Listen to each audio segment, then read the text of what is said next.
Ako personally, kapag tinatanong niya ako if I wanted to have a baby or have a family, ang sagot ko talaga is a quick no. Because I know the responsibility.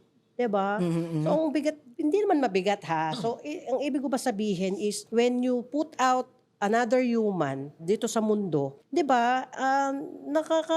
Ano na pabayaan mo sila. Tama. So, from 0 or 1 month until the 18th, sabi mo 18th lang, yung iba nga, lagpas-lagpasan pa. Bilhin mo yung 18 years of your life that you'll be dedicating sa mga kids.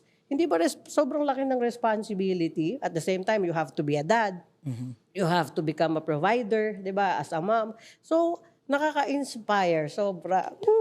Ay, thank Nakakaiyak. you. Alam mo gusto kong idagdag gusto ko idagdag do'n sa sinabi mo na napakahusay mo na na-address mo agad na hindi ko 'to gusto or maaring hindi 'to para sa akin. Kasi eto, nabasa ko lang 'to somewhere. It's better to regret someday na hindi ka nag-anak than to regret one day na may anak ka na tapos ba't ba ako nag-anak?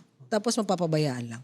Which is ang daming cases gano'n nangyayari. Hindi sila nag-iisip na ito yung responsibilities, 0 to 18, basta ginawa lang. Tapos nung lumabas yung bata, pinabayaan. So, napaka-responsible, mapagmahal to think na dapat pag hindi pa lumalabas pero pinaghahandaan mo na. Kasi Yes. pag lumabas, ito yung magiging Oo, consequences. ito yung path di ba? Na Which is, I believe, na yung mga taong ganyan, ito lang naman, from my point of view, marami kasi akong friends na ganyan na hindi nila gustong, sabi nila, maybe not for me kasi baka ganito. Some part of me believe na yung mga taong yon pag nagkaanak, sobrang mamahalin and all.